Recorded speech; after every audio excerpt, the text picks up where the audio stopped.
Salut à tous les rêveurs et les créateurs. Vous n'avez pas abandonné l'art. On vous a juste appris à le mettre sur pause. Ce podcast est là pour vous aider à désobéir et à appuyer sur play. Bienvenue dans les clés de la créativité. Un espace pour celles et ceux qui pensent que créer, c'est s'exprimer, respirer, exister.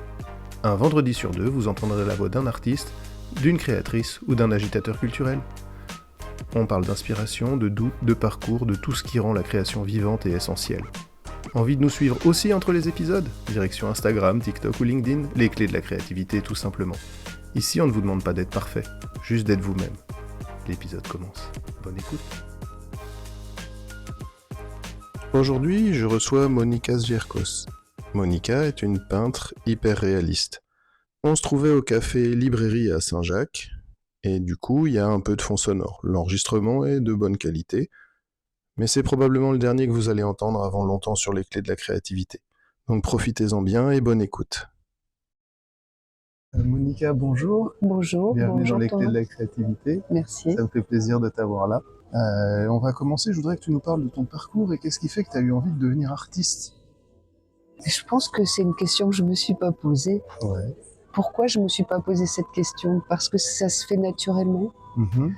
Et il est vrai, en tout cas, sans vouloir faire de snobisme, j'ai pas eu ce sentiment ou éprouvé ce sentiment comme ça.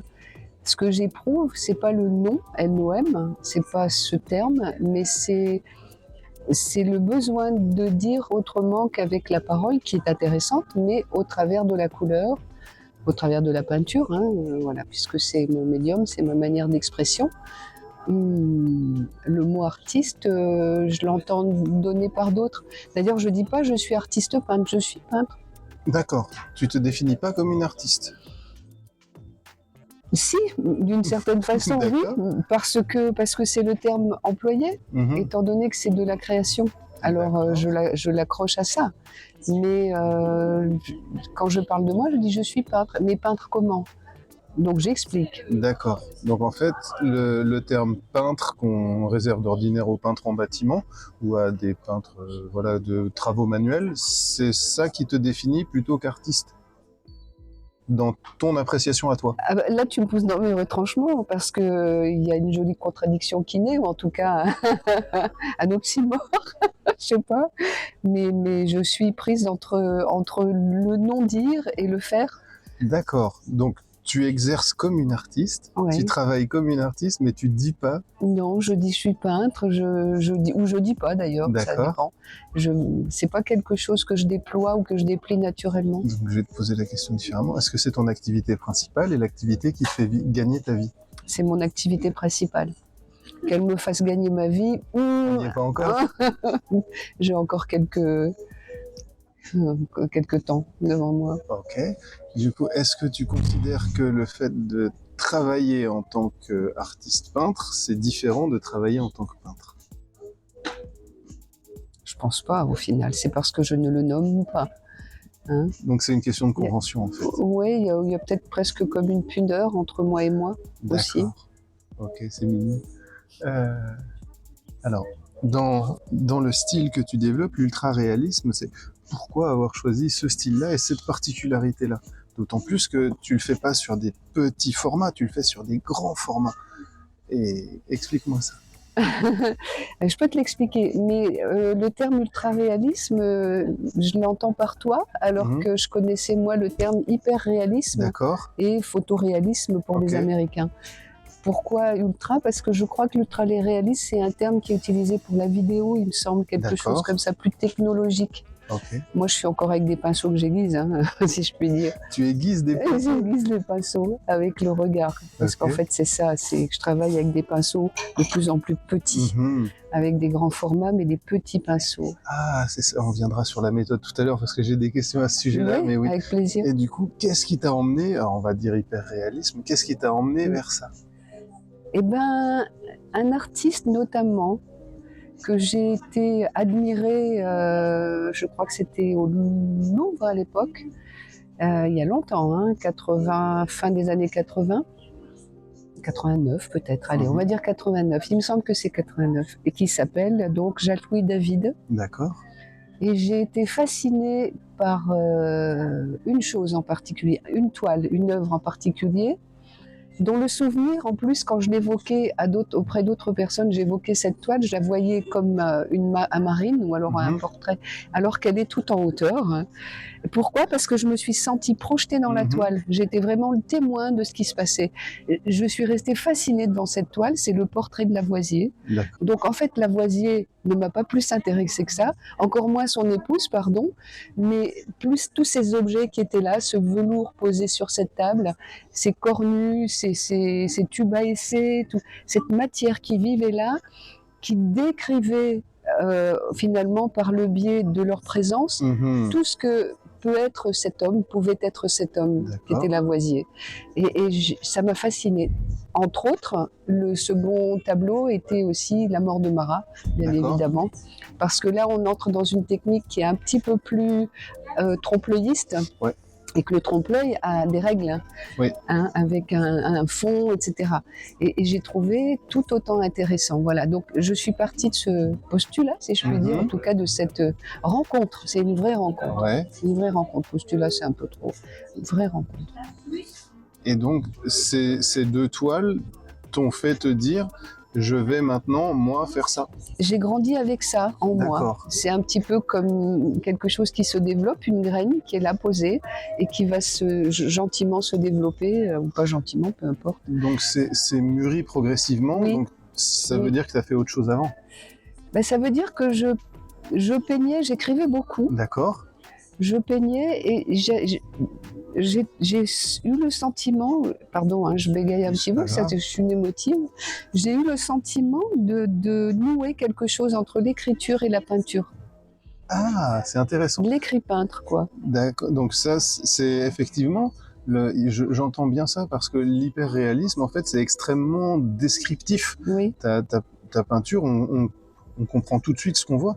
Ce qui est assez fou dans celle que j'ai vue là récemment, c'est la manière dont on peut ressentir une émotion à travers des peintures de pièces métalliques et d'objets, de moteurs, alors qu'il y a une vraie profondeur, dans le fait qu'il y a autant de blanc, de place au blanc comparé aux éléments structuraux de ta peinture, il y a une vraie créativité déjà, parce que j'imagine que c'est des pièces séparées que tu réassembles après.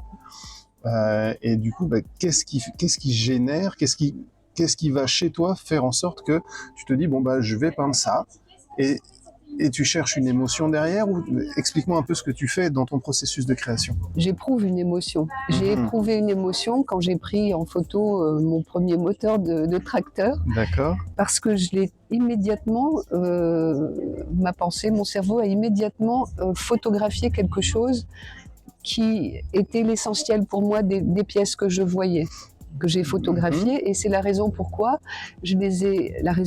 laquelle je les ai désarrimées finalement de leur fonction première, qui est celle d'un moteur de tracteur, avec ce que ça peut comporter comme crasse, comme suie, comme tout ça, c'est intéressant.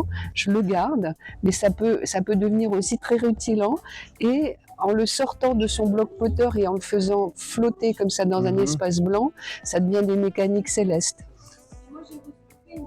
Ça devient quelque chose d'une pensée qui est là, qui subsiste, qui montre ce que j'ai peut-être ressenti moi au moment où je me suis émerveillée devant ces pièces de moteur, en les projetant déjà sur la toile sans rien d'autre qu'elle-même, tout ce qui m'intéressait.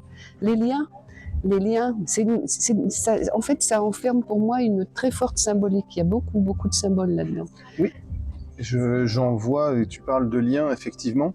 Les pièces des toiles sont liées entre elles. Alors, il y en a qui flottent, il y en a qui sont attachées à rien et qui ont l'air un peu solitaires, qui ne sont pas moins bien faites que les autres. Non, bien sûr, mais je pense que c'est des toiles qui méritent... ça me fait penser, alors c'est complètement différent, mais comme c'est des grands volumes, je pense que les voir au sol comme je les ai vus moi, ou les voir sur un mur avec du recul, doivent donner une dimension complètement différente. Oui.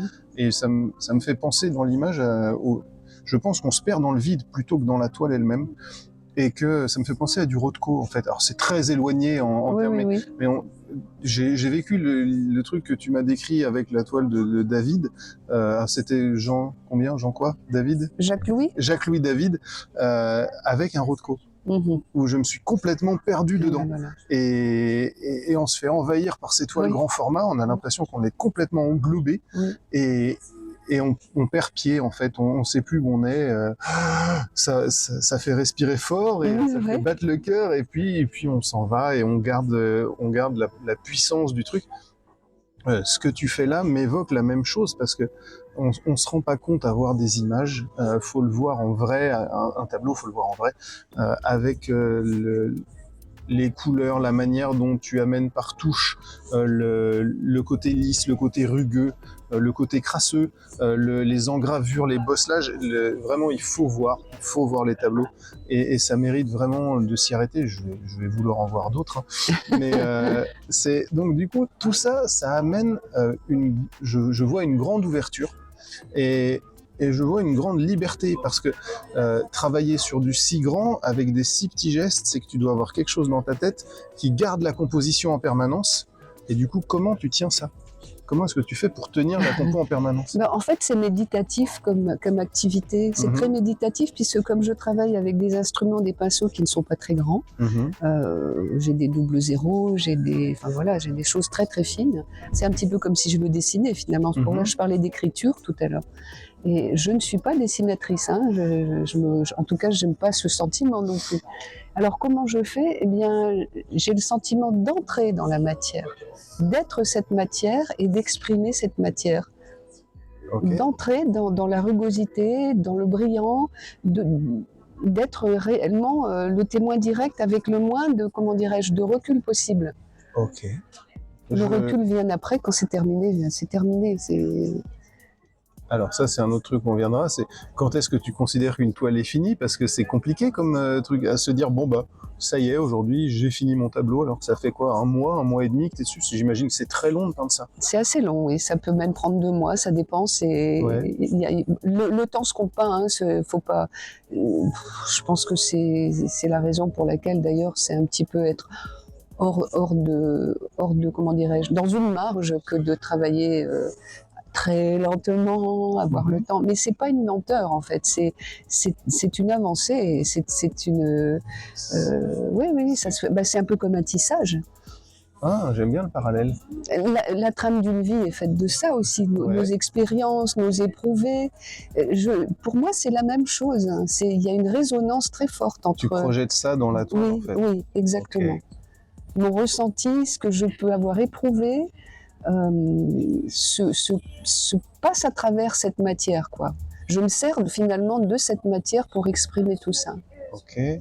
Sur un point de vue technique, parce que je trouve la technique que tu utilises absolument fascinante, je voudrais comprendre, imaginons que tu as cette espèce de bloc jaune, est-ce que tu commences des clairs au foncé, des foncés au clair ? Est-ce que tu fais d'abord des grosses taches puis des petites ? Ou est-ce que tout de suite tu démarres très fin ? Comment est-ce que tu gères ça ? Alors j'ai des zones, comme c'est de l'écriture et que j'écris français, je passe de la gauche vers la droite. D'accord. Alors je peux aussi passer du fond vers le plus près. D'accord. Ce qui va arriver en premier, qui soit des tubes, des choses comme ça, et ce qui est le fond peut être très important ou un peu moindre, hein, comme tu l'as remarqué, mais peu importe. C'est un petit peu comme... Comment dirais-je ? Oui, c'est toujours pareil, je repars encore avec l'écriture. Donc je commence, je trace quelques traits en gardant à l'esprit une valeur sur ma surface. D'accord. Je sais... Une proportion, tu veux Voilà, dire ? une proportion. Je sais par avance, en l'ayant un peu croqué à droite à gauche, mes croquis, je ne les garde pas, je les jette. Toujours. C'est comme ça. Il y en a certains que ça fait bondir, moi pas, c'est normal pour moi. L'essentiel, c'est la toile, c'est elle qui compte le plus. Donc mes petits croquis, ce que je fais avec une échelle, je prends une homothétie, hein, et puis je me dis, voilà, je pars de 20 cm et je veux que ça fasse 2 mètres, hein, parce que ça va bien parler à 2 mètres. Et ce que je fais régulièrement, c'est qu'une fois que mon croquis est fait, je me le projette avec un œil, je suis un œil, et je le projette face à mon mur, sur lequel j'ai posé déjà une toile, qui n'est pas forcément complètement coupée, mais elle fait à peu près 2 mètres sur sa largeur. Et là, je vois à peu près ce que ça va prendre. Et je peux prendre mes mesures et le dessiner de cette façon. Le tour. Juste le tour. Les contours, tu veux dire? Le contour, voilà. Okay. Après, et pas tout. Et après, je travaille point par point, c'est-à-dire des zones qui font quelques centimètres. Et tu arrives à garder en tête la totalité des valeurs pour que ça, par contre, c'est fou. Ça me pose pas de problème et je ne peux pas t'expliquer comment je fais exactement. Ça vient naturellement puisque j'ai ce sentiment d'être dans la matière ou d'être la matière. Alors, je peux pas dire que je comprends parce que c'est quelque chose qui est très spécifique à toi, mais je pense que la manière dont tu l'exprimes est assez claire. En revanche, ça me scie les pattes vraiment parce que être capable sur l'ensemble d'une toile de 2 mètres en travaillant par petites touches de pas de perdre, parce que tu vas travailler sur, tu viens de le dire, 2 mois, allez, 1 mois et demi, 2 mois, être capable de retrouver des valeurs de couleurs identiques ou très très proches à l'identique, c'est fou. C'est déjà une très grande qualité parce que reproduire des mélanges. Alors, j'imagine que tu utilises toujours le même matériel et que tu sais qu'avec tel jaune tu vas avoir telle valeur. Oui, bien sûr. Mais même en utilisant toujours le même matériel, des fois il y a des variations entre 2 tubes de. Est-ce que c'est de la peinture en tube que tu utilises? C'est de la peinture en tube. D'accord. Donc numéro. Oui. Ah ben c'est de la peinture qui a un nom. Oui. Après, moi je l'utilise en fonction de ce que je recherche. J'ai pas toujours les mêmes tubes de peinture à la maison en fonction de. C'est ça qui est encore. J'ai une base. J'ai une base. Je n'utilise quasiment jamais le noir, jamais. Okay. Même si on a l'impression, mais c'est pas grave. Il y a certaines zones qui ont l'air noires, en effet. Et qui ne le sont pas, sont des grip paint, dans lesquels je mets de l'ombre naturelle et ça donne cette profondeur et cette douceur en même temps. Donc tu crées tes couleurs en partie. Je crée mes couleurs en partie et je joue avec une technique dont j'avais parlé à certaines personnes qui peignaient et qui vendaient aussi des peintures. Parce qu'ils me voyaient acheter des acryliques, des vinyliques et aussi un peu de ce qu'on appelle des mixables, qui sont des peintures à l'huile à l'eau. Je ne connais même pas ça, je ne savais même pas que ça existait. Un mixable, c'est une peinture qui a les caractéristiques, je vais dire entre guillemets parce que je pense que les puristes vont s'arracher les cheveux s'ils m'écoutent, de la peinture à l'huile mais à l'eau. Pourquoi à l'eau? Parce qu'on rince son pinceau avec de l'eau, on savonne bien son pinceau et pas de l'alcool et pas de choses comme ça. Pas du tout de médium de ce type. Et pour moi, ça m'arrangeait parce que j'ai peint un peu à l'huile au départ et j'étais pas très à l'aise avec l'huile. Non pas pour le séchage, pour tout ça, mais ça sent pas bon. J'étais pas à l'aise, voilà. Et ça va être très amusant parce que le paradoxe est toujours là aussi, ça c'est pas mal, c'est que ça sèche très vite. Ouais. Comme l'acrylique c'est sec en 5 minutes. Exactement, ça sèche très vite et pourtant j'ai besoin de prendre mon temps, en tout cas d'un certain temps pour que ça... Mais ça me gêne pas du tout, je suis habituée à ce temps de séchage. Est-ce qu'elle matifie ta peinture mixable parce que l'avantage de l'acrylique c'est qu'elle perd presque pas de brillance. C'est la vinylique surtout. Ah ouais? Ouais. Mais la peinture que j'utilise, qu'on appelle les mixables, a ce côté très pâteux, très gras de la peinture à l'huile. Elle n'a pas la même odeur non plus que les acryliques ou les vinyliques, mais si j'en rajoute quelques pourcents, un petit pourcentage dans mon acrylique, il n'y a pas de craquelure. Si j'en mettais beaucoup, évidemment, ça ne passerait pas. Et je crée comme ça certains glacis ou des choses très chaudes, très douces. D'accord. C'est ce mélange de techniques en fait qui va donner ce fini satiné et propre. Oui. Parce que je pense. Oui. J'allais venir dessus parce que certaines zones, on dirait qu'elles ont été travaillées au tampon, alors que tu me dis que tu travailles avec des pinceaux super fins. Oui. Et du coup, c'est ce jonglage entre les qualités de peinture qui te permet d'obtenir ça. Je pense que oui. Alors partout, il n'y a pas partout ces mixables, hein, mais les mixables me servent beaucoup pour certains ombrés ou certaines choses. Là, je vais prendre, comme je disais tout à l'heure, le grip paint et l'ombre, et ce velouté va me permettre de salir par exemple une couleur, salir. Oui, non mais on comprend. C'est un peu péjoratif, mais voilà, exactement, et je vais jouer avec ça. Et après, si je vois que c'est trop doux ou pas assez brut, je pourrais travailler à l'acrylique. Alors les acryliques me servent beaucoup, hein. Moi j'aime beaucoup travailler à l'acrylique, je trouve ça formidable. C'est un médium que j'aime beaucoup aussi, il a des qualités en brillance, il a des qualités au séchage, verni il devient magnifique. Oui, je les vernis pas, hein, mais non, j'ai vu, toi, la toile est brute, et ça donne, en fait, ça renforce encore ce côté de pièces métalliques. La texture de la toile vient par-dessus en fait en sous-couche plutôt que par-dessus, donner un côté rugueux, et ça rend vraiment la toile absolument folle. Alors je mettrai des photos, parce que je peux mettre des photos, je mettrai des photos des toiles, bien sûr. Mais je mettrai aussi tes coordonnées, tes réseaux, parce qu'il faut vraiment que les gens aillent voir ce que tu fais. Pour moi, c'est vraiment indispensable. Tu fais partie des gens vraiment où c'est très important d'aller regarder la toile plutôt que... Alors, je voudrais qu'un long discours. Ouais, c'est ça, c'est vrai. Mais le discours, tu le fais très bien. Et puis, tu as ce côté on entend quand tu expliques que tes toiles sont pensées, construites, et que tu as la capacité de générer le discours, le message qui va avec. Et c'est très important, en fait. Parce que si on vient de voir, tu peux parler de tes toiles plutôt que d'être devant. Allez-y, regardez et comprenez ce que vous voulez. Je vais passer à une autre séquence. Et c'est une partie sur le doute et la créativité et le doute qui va avec. Quand tu peins, est-ce que ce syndrome de l'imposteur t'accompagne? Est-ce que c'est quelque chose que tu as appris à gérer, ou est-ce que tu le sens pas du tout et pour toi c'est tout... J'entends dans tout ce que tu dis qu'il est là quand même. Alors quand je peins, non. Quand je suis dans l'acte de peindre, non. Parce que je suis extrêmement concentrée. Mes pinceaux, c'est tout juste si j'entends juste le bruit des pinceaux. Je plaisante parce que j'écoute de la musique. Mais je suis pleinement là-dedans. Je suis dans cette matière et c'est très étonnant parce que là aussi, j'aime beaucoup cet oxymore.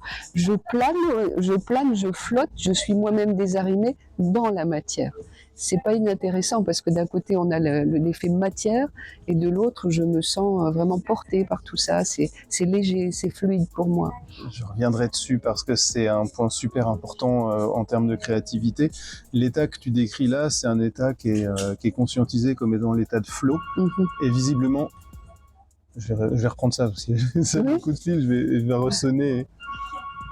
Donc c'est sûr que les micros le captent. Donc je vais mettre un repère d'édition. Donc c'est très important ce que tu dis là parce que c'est conscientisé comme étant l'état de flow, et cet état visiblement tu l'atteins assez facilement, voire à chaque fois. Or il y a des gens qui bataillent pour y arriver, donc je reviendrai là-dessus. Je voudrais qu'on continue un petit peu sur ce côté syndrome de l'imposteur. Est-ce que tu as déjà eu l'impression que ce que tu peins ne mérite pas le succès qu'il a, par exemple? Hélas oui. Hélas oui. Alors en fait, ça se passe avant et après. C'est-à-dire qu'avant d'entrer dans l'atelier, il y a tout ce rituel où je vais m'installer, mettre mes vêtements sur ceux que je préfère à la maison, hein, les galoches, le pantalon sale, le t-shirt dégueulasse. Pardon, pas propre. Dégueulasse, voilà. Ça va très bien. Je mettrai un petit coin de canard. C'est du sale propre. Hein. Oui, c'est des taches propres. Oui. Et là, je me sens heureuse, je me sens bien.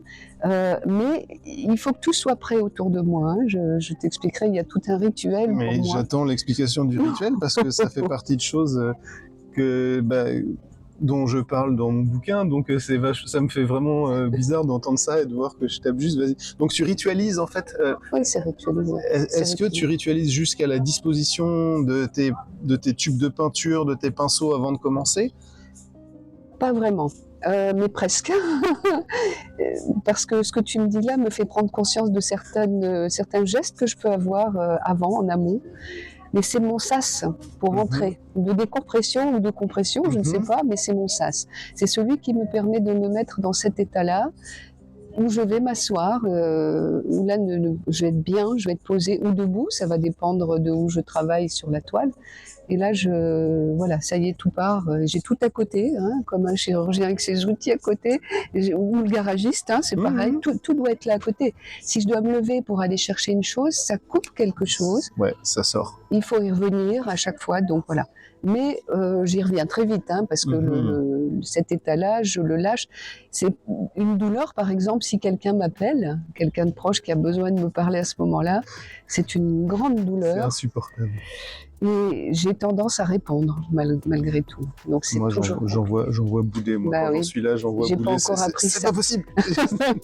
Parce que c'est vrai que le fait de sortir de ça, c'est tellement intense quand t'es dedans que n'importe quoi qui vient, c'est comme une bulle de savon, et n'importe quoi qui vient pénétrer ta bulle, tu n'en veux pas. Et quand la bulle éclate, c'est compliqué de la ressouffler et de la remettre en place. Il faut recréer un état. Il faut retrouver cet état, et bon, ça. je peux pas dire que ça demande, mais ça si c'est demandé. De toute façon, ça oblige dans le terme. Ouais. Ah, voilà, donc. Et c'est là où tu prends conscience après, alors, moi j'ai pas d'habit rituel, mais par contre c'est vrai que si je démarre par exemple du pliage ou des choses comme ça, ou même une toile, je vais installer mes pièces, je vais me mettre en place, et dans ma tête, petit à petit, je rentre dans ce truc-là. Et quand j'y suis, alors moi ça dure pas longtemps, j'arrive pas à rester longtemps dans cet état-là. T'as l'impression que tout est fluide, le temps ne dure pas en fait, tu te rends pas compte. Exact. Et je dis ça dure pas longtemps parce que moi ça doit durer 1 heure ou 2 max, mais toi j'imagine que tu tiens ça sur une journée entière quand tu fais ça. Et du coup quand tu sors, t'as l'impression d'être vidé. Ah, complètement. Parce que tu te rends compte que t'as pas mangé, que tu tiens sur le café du petit-déj, que d'un seul coup, t'aurais mieux fait de prendre un chewing-gum parce que tu peux pas aller parler à tout le monde. Tu reprends contact avec la vie, avec l'extérieur, avec le monde. En tout cas, le monde extérieur à soi, qui est le nôtre par ailleurs. Faut pas s'en défaire non plus. Mais c'est très juste. Et finalement, pour revenir au syndrome de l'imposteur, lorsque je sors de cet état et que je suis sollicitée, mes doutes reviennent à ce moment-là. Parce que je suis à nouveau habitée par ces questions qui n'ont pas forcément de réponse et qui se mordent la queue. Faut pas croire que c'est très productif cette histoire. Non. Hélas, ça vient quand même s'installer en moi, quoi. C'est pas toujours le plus heureux, mais bon. Et les retours que tu reçois quand tu fais une expo ou quelque chose comme ça, qui te mettent en valeur, qui te parlent, c'est des choses que tu rejettes comme n'étant pas, du coup, pas considérables, ou est-ce que ça t'aide, ça te permet d'avancer, ça te dit que bon, c'est vrai, j'ai ces doutes, mais derrière, ce que je fais, c'est accepté, c'est présenté et c'est reçu? Alors tu me poses une question qui me pose un problème parce que j'ai très peu finalement exposé. Et donc j'ai peut-être pas fait ce qu'il fallait non plus, attention. Alors ça, merci pour l'inconscient qui a dû faire le boulot de sable comme il fallait de ce point de vue-là. Mais je ne me suis pas permise d'aller... mais je ne m'apercevais pas de ça. Donc, ça commence à peine à venir. Ne serait-ce que d'être ici et de discuter de tout ça, je peux le dire. J'avais le trac ce matin parce que je savais que j'allais devoir exprimer, et qui plus est pas dans mon atelier avec des pinceaux, mais exprimer réellement avec la parole, avec quelqu'un d'autre en face de moi. Tout ça, aujourd'hui, c'est un cheminement dont je suis capable, mais j'ai mis du temps finalement. Bon, alors, je vais être prétentieuse, mais je me souviens quand j'étais ado avoir lu cette histoire de Lao Tse, du Tao Te Ching. Il est né à 75 ans. Alors, est-ce que je vais naître aussi à 75 ans? Peut-être avant, ce serait pas mal quand même. Je te le souhaite en tout cas. Mais ça, je vais faire ici un repère et on coupera cette partie-là. Mais je peux aussi venir t'interviewer chez toi, c'est pas un problème. Et en fait, j'adorerais. Mais là, pas une interview, mais plus un reportage sur ce que tu fais, si ça te dérange pas. J'aimerais beaucoup venir te voir à l'atelier un jour où tu peins. Alors moi, je me mets dans mon petit coin et tu m'oublies, tu fais ton truc. Et tu me regardes peindre. Ouais. Ou tu filmes, c'est ça? Filme, si je suis de dos, ça me va. Non, c'est pas du tout un problème, et je peux, je veux dire, 2-3 heures, et puis on prendra 5 minutes quand tu prendras une petite pause pour causer de ce qui s'est passé. Et moi, je vais circuler. Ton atelier, c'est quoi au sol? J'ai mis un recouvrement. Okay, donc ça fait pas de bruit quand je marche, je me mets en chaussettes, et si je marche, ça fait pas de bruit. Non, faut pas te mettre en chaussettes. Si, te casse pas la tête, je prendrai une paire de chaussettes. Je prendrai une tu verras, blouse et des c'est tout Crasso. petit. Je fais des choses grandes dans un lieu tout petit parce que pour l'instant, j'ai pas vraiment le choix. C'est encore plus fascinant. Ça se présente comme ça, la pièce est toute petite. On va en parler, mais je faisais juste un petit off là-dessus, mais ça me plairait beaucoup. Donc je reprends là. Est-ce qu'il y a des moments où tu arrives à couper la voix de la critique qui te parle et qui te dit tu dois pas y aller, fais pas comme ça, les gens vont mal le prendre. Est-ce que tu as ce genre de choses et tu peux lui dire tais-toi maintenant? Ces moments-là, c'est quand de moi-même, je décide de peindre ce que j'ai envie de peindre, ce que j'ai besoin de dire. Mes moteurs, il n'y a personne qui m'a demandé d'en faire. En revanche, je gagnote, je vivote en travaillant sur commande. On aime bien la manière dont je travaille. Des moteurs, on ne comprend pas, mais tu pourrais nous faire le portrait de machin. Voilà, c'est des choses que de moi-même, je n'aurais pas peintes, par ailleurs. D'accord. C'est comme ça que je bricole. Voilà. Je trouve ça dommage. Je connais pas tes portraits. En revanche, je vois ça et pour moi, il y a vraiment matière non seulement à faire des expos, pas une, mais des, et il y a vraiment matière à ce que tu gagnes ta vie avec ça, parce que je suis sûr que je suis pas la seule personne qui va être sensible à ça. Les gens autour de toi ont peut-être pas le recul pour comprendre. Sans doute, quelque chose que ça raconte. Ouais. Mais moi, si j'ai des sous, je t'en achète et je sais lesquels je veux. Hein. Alors, ça, c'est la question vraiment piège. Hein. Sincèrement, c'est pour toi être légitime en tant qu'artiste, c'est quoi? Qu'est-ce qui ferait du coup que ce syndrome saute? Parce que d'un seul coup, tu te sens légitime à faire ça. Mais je pense que c'est grâce à ce que je peux produire moi, pas forcément en peinture, mais c'est-à-dire comme attitude, avoir une posture qui aille vraiment plus vers l'extérieur sans craindre les foudres de mon surmoi, je sais pas, sans craindre les foudres de mon propre jugement, quoi. Ou sans craindre, je sais pas, que l'autre me mange, je sais pas ce que j'imagine comme fantasme là, mais et petit à petit c'est en train de disparaître. Mais je mets du temps, moi. Alors, est-ce que c'est dû aussi à mon histoire propre? C'est possible. J'ai un naturel positif et en même temps vis-à-vis de plein de choses, mais je pense être très dure avec moi finalement et m'empêcher beaucoup. Je pense effectivement que tu es vraiment dur avec toi-même. J'ai lu récemment que les gens nous trouvent 20% plus beaux que ce qu'on se trouve nous-mêmes beaux. Oui. Et je pense que tu as ce regard avec toi-même sur ta toile qui fait que tu te trouves pas si chouette, alors qu'en fait c'est vraiment très très bien ce que tu fais. Ça me touche beaucoup, merci Thomas. Tes toiles captent le réel et il y a beaucoup d'intensité dans ce que tu fais. Qu'est-ce que tu cherches à transmettre? Parce que tu dis que les gens ne comprennent pas tes moteurs. Pas tous. Qu'est-ce que tu cherches à transmettre à travers ça? Quel est ton message à travers ces moteurs? Je pense que c'est une question de communication entre soi et le monde, soi et l'autre. De la même manière que nous-mêmes, on se frotte, on s'use, on se salit au monde, un peu comme ces matériaux-là. Mais cette manière de les représenter désarrimés, ça veut dire quoi? Qu'est-ce que ça peut signifier? Les laisser flotter comme ils flottent alors que jamais ils étaient astreints à une fonction. On est astreint nous-mêmes à quel type de fonction en tant qu'individu dans ce monde, quelles sont nos astreintes. Et je pense que beaucoup de choses sont dites en symbolique, comment dirais-je, lorsque dans une toile représentative comme ça c'est entomologiste en même temps. C'est un petit peu comme si on jetait un regard un petit peu d'entomologiste sur un insecte vu de très très gros plans, en très très gros plans, et sur lequel on va trouver de la beauté si on est soi-même un spécialiste de la chose, ou alors mais c'est une belle couleur, mais ça c'est encore de la surface. Je pense que ça va beaucoup plus loin, ça va dans la fonction même de l'objet.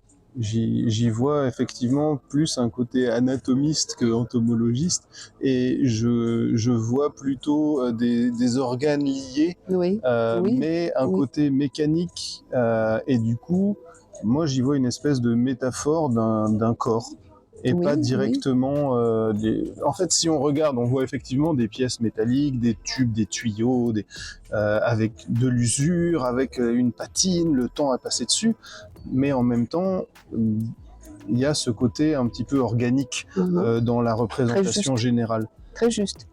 Très juste. Et je pense que c'est là où il y a ce message que on n'est pas nécessairement mécanique. J'y vois ça. On n'est pas nécessairement mécanique. C'est très juste. C'est la raison pour laquelle on peut être désarrimé parfois.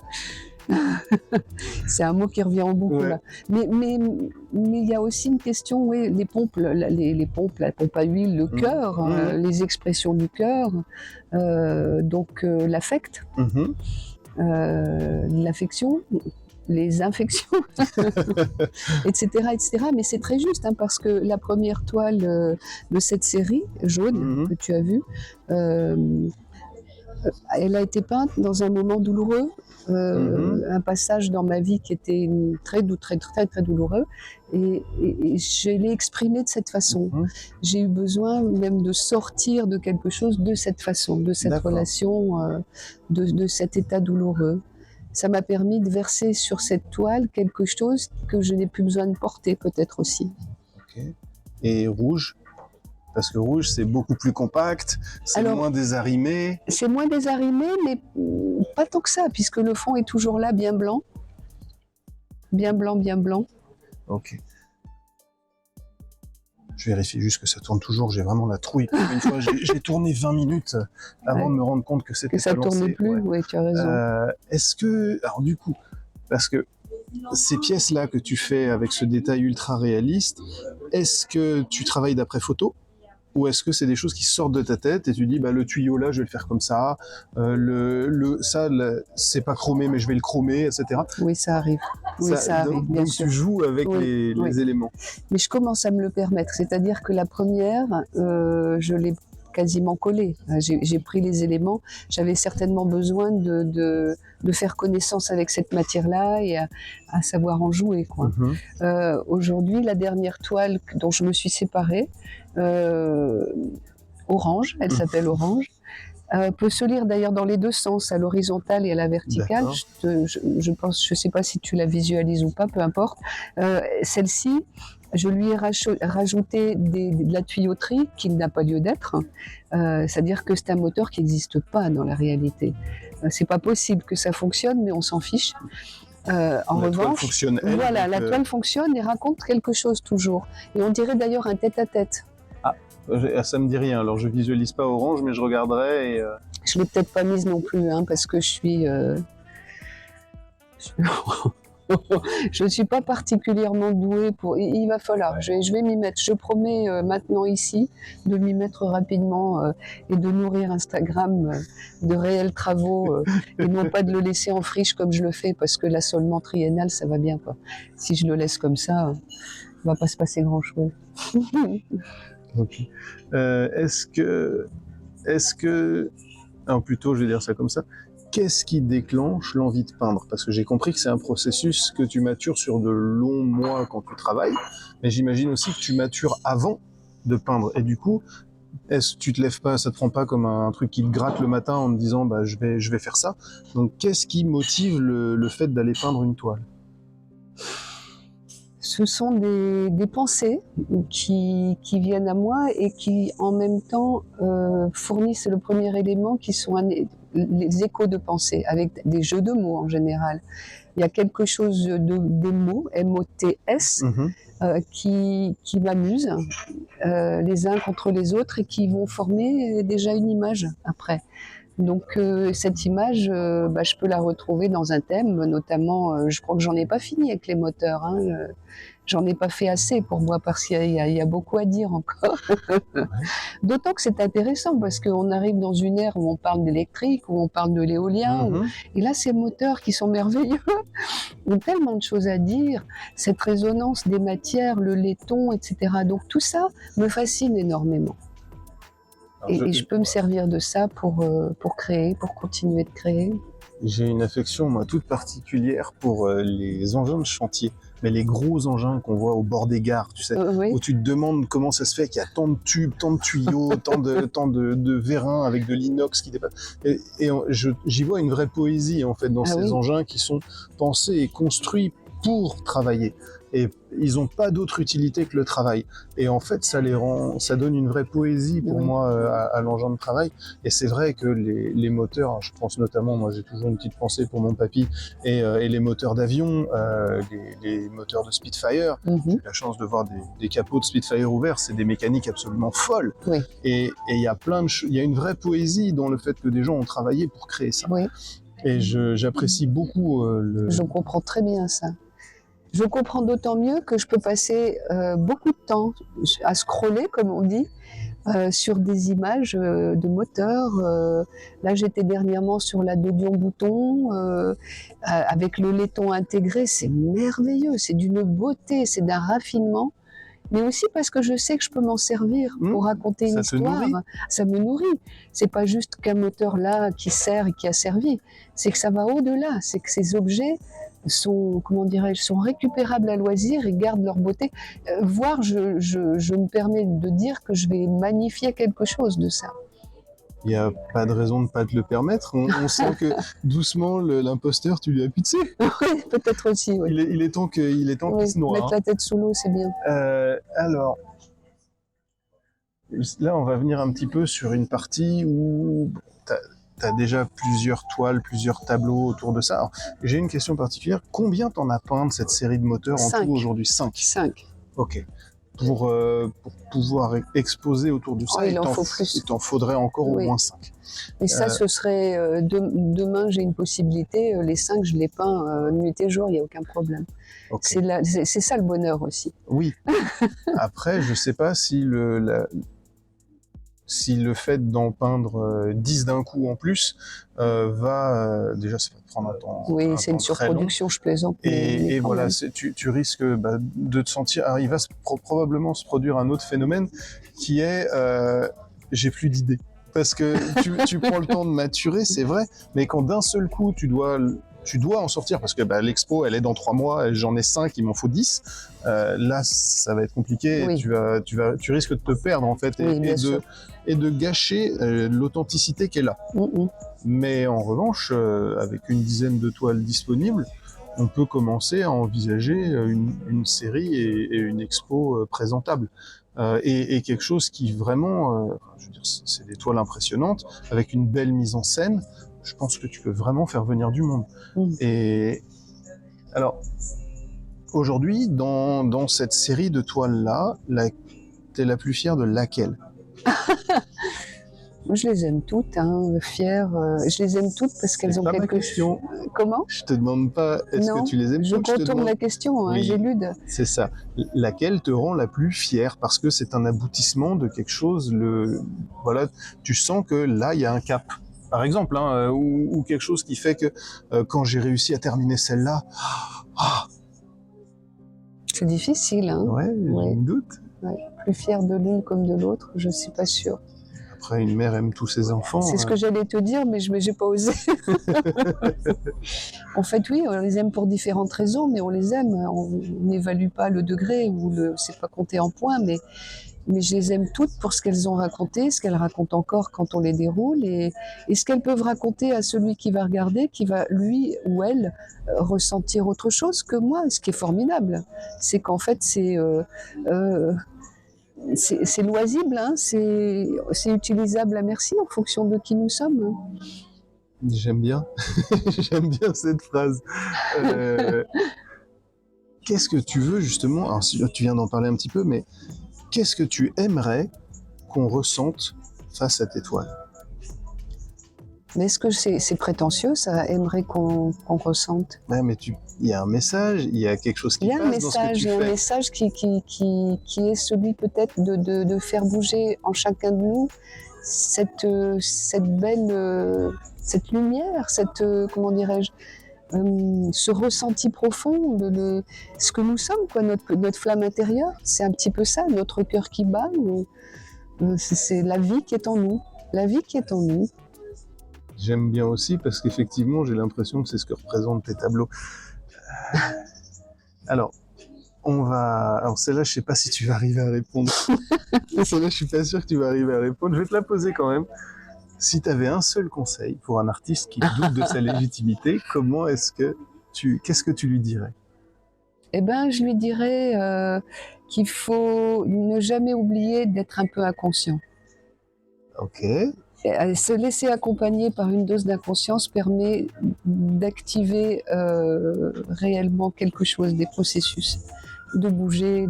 Si on est dans l'hyperconscience de tout, on peut avoir de tout, on freine partout et c'est terminé. On ne va pas vers le monde, vers l'autre, et même vers soi-même, c'est compliqué.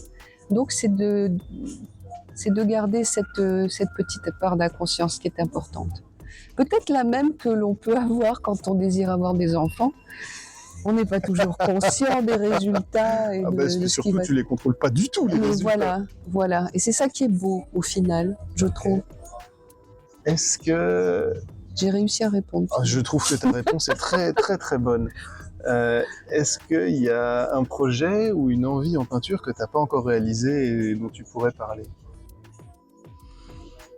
Un projet, j'en ai un, mais parce qu'il m'a été demandé, je n'aurais pas peint de moi-même. D'accord. C'est un projet de travail sur les grands voiliers.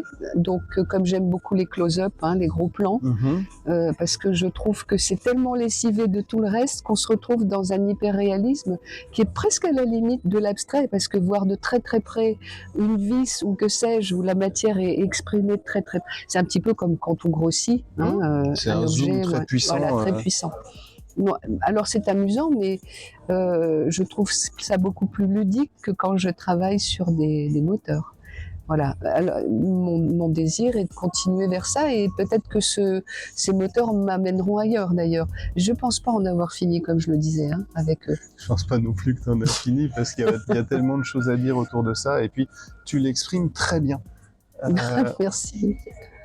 Est-ce que, ça tu m'en as déjà parlé, je pense qu'on a à peu près terminé, j'ai posé à peu près toutes les questions que je voulais te poser. Est-ce qu'il y a une question que tu aurais aimé que je te pose et que j'ai pas posée? Ah, pas du tout. Pas du tout. Non, je trouve au contraire qu'on a fait un joli tour d'horizon. Ouais. Je me sens à l'aise. Ouais. Avec quelque chose en moi qui frétille en disant quand est-ce que je m'en vais. Mais ça, c'est normal, j'ai pas l'habitude. Mais c'est rien, ça, j'arrive à faire. Ouais, mais ça, tu l'as bien géré parce que ça s'est pas senti. C'est vrai? Ouais. Moi, je l'ai bien géré. Mais il est vrai que j'ai eu beaucoup de plaisir, c'est très agréable. Après, j'ai qu'une envie, c'est vrai, c'est de vivre le plus possible dans mon atelier.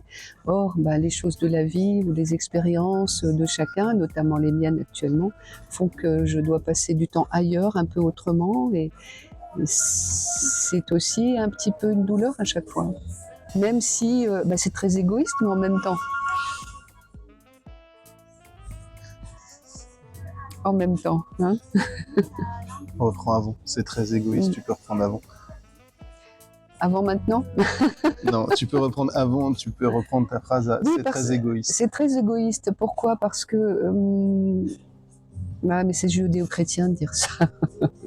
Enfin, c'est un égoïsme de bonne aloi, c'est un égoïsme amélioratif, c'est-à-dire penser non pas forcément à soi-même, mais penser à son désir, à son désir. Le désir, c'est la vie, et mon désir à moi, il est de peindre, de continuer à peindre, de continuer, comme je le disais au début, à aiguiser mes pinceaux et à en être heureuse. Là, quand je suis arrivée sur Rennes, je me suis dit « Ah, Montgermont, je vais passer au magasin des Beaux-Arts, je vais aller les voir. Il me manque quelques pinceaux, là, j'en ai plein, tu verras. Mais j'ai toujours besoin de mes échafaudages. » Ok, écoute, merci beaucoup Monica. Merci à toi Thomas. C'est très agréable et j'ai passé un très bon moment.